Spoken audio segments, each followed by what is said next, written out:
ago and I heard what he had to say, and sometimes it's good to look at the speaker rather than hear his words, and you can see the spirit that's coming out of the speaker. Yes, sir. And that, generally speaking, is the source, the motive for him speaking, and I can help but see again, you're very angry. And I'm not saying that's wrong, you could have full of righteous anger and you're allowed to have righteous anger. Yes, sir. But I could see again that anger was bursting out into hate on a few moments, so you were actually spitting anger, and I could see it. And you were looking at the crowd, and I looked at the crowd as you were looking at the crowd, and you were mentioning the Nazis again, and you were talking about complicit, them people being complicit. And I could see that the way you were looking at this crowd, and I think that the anger that had turned to hate, you were thinking, it seemed to me that you felt you were talking to a hateful crowd, and you were imputing on them some of the things that maybe gave you that righteous anger, some of those kind of things. And I just want to say, just bear with me on this, that you mentioned about Islam, where it says there's no black and there's no white, etc., etc. Just bear with me, I'll finish up soon. I used to be a very, very racist man, okay? And I was full of righteous anger because I used to feed myself facts. They were facts, but I didn't feed myself anything else. I just fed myself from this trough. And they're all facts, and that's what made me think I was on the right path. But I was so blinkered, I didn't balance with a huge corpus of facts. I kept them well away and said they were anomalies. Okay? And I remember when I was trying to work my life out, I was walking down a pavement, and a guy like you was walking towards me, okay? And it was a thin pavement. If you imagine that, me and you walking towards each other. Which one of us is going to step in the pavement? And as we were walking, and there was a church right next to me. The black guy went into the church, yeah. And I swear I was going. We both walked into the church, him in front of me, and it was an empty church. It was only him in there on his knees in front of God. And I was on my knees looking for God, and immediately all of my crony friends from the racial nationalists and all of these kind of, openness, all of them were talking about the real extremists and everything else. I looked at that black man there, and he was acknowledging, and I was acknowledging something far greater than us. And I would just caution racializing your belief, because God is meant to strip away these things to bring us together, and maybe that is something you could just think about. Okay, normally I don't let anybody talk to me for that long. Sorry about that. Normally I entertain questions and questions only. But I've seen him here for a couple of weeks, and he seems to me like he's a sincere individual, and he wanted to tell a particular story to get a particular point across. One about cautioning us, myself, about being careful not to become so angry or so polarized in my view that I then basically paint everybody with the same brush and look at everybody potentially as the enemy when you may very well not be.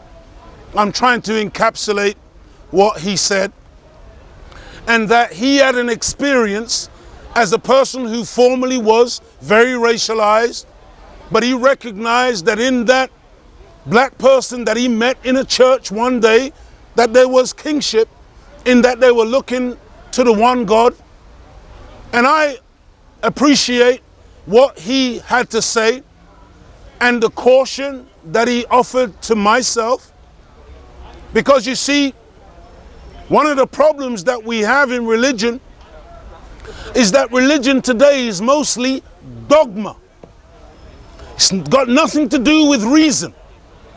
But one of the reasons why when we come to Hyde Park and we speak in the manner in which we do, we open ourselves up to questions, is because if you speak in the public, you must be prepared to answer questions from the public.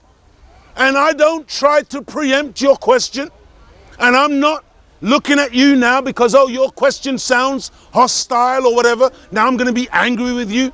It's not like that. I am actually open to hearing something and learning something possibly from your question. And so I appreciate the question. All I would say to it is this. You may think that I'm really angry, but to be honest with you, I am not. One of the reasons why I may come across like that and I'm losing my voice is because when you have to speak at such a volume and you are trying to get that passion across, it can come across like you are almost out of control. But believe me, every word that comes from my mouth is weighed and measured. I am not an out of control individual. I am not an emotional man.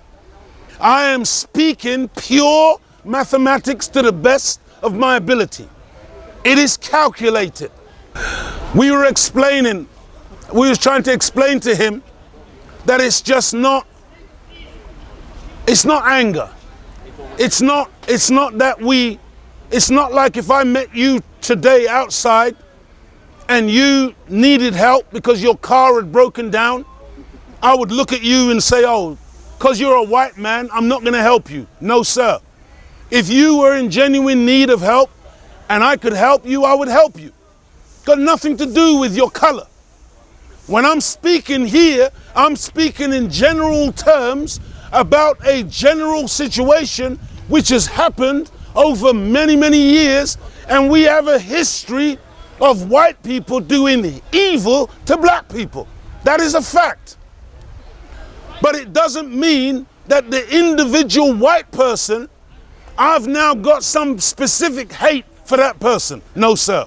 We're not taught like that. That's why I could say, in all of our history, you can't find or show any evidence where one member of the Nation of Islam has done harm to one white person.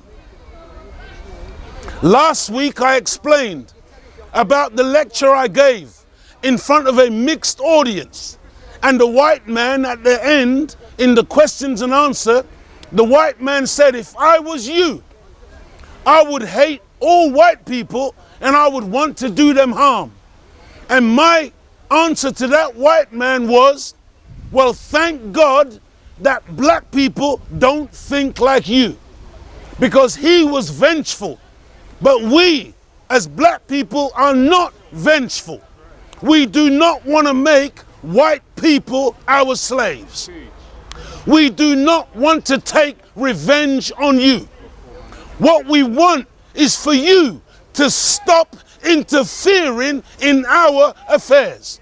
What we want is for you to leave us the hell alone and allow us to develop ourselves like you were allowed to develop yourselves with no interference.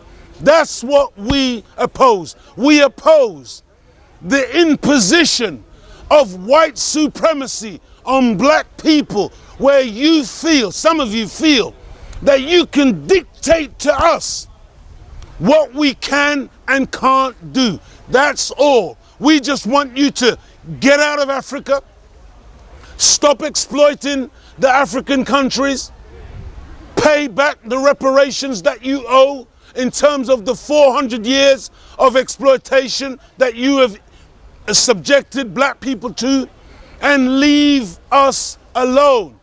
If you left us alone, this is what you would see: black people being cultivated, black people beautiful, black people with a wonderful expression. You've never heard a black man talk like this.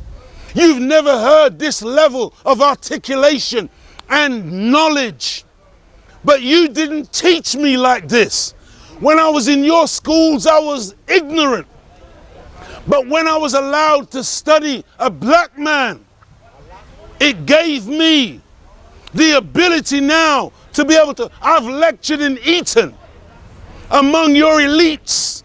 And when we lectured in Eton, the elite students and the masters in Eton, they stood on their feet and gave us a standing ovation. And when we were talking in Eton, we weren't speaking buttery, sugary words. We were warning them that the day of white supremacy is over, and that the black man is now on the rise. And those in Eton stood up and applauded. What is it that they know that maybe some of you don't know? And so I'm taking this point, but it's not This is not anger and some out of control, crazy, frothing at the mouth, wide-eyed, flared nostril rhetoric. This is very, very mathematical, what we're sharing with you today. Next question.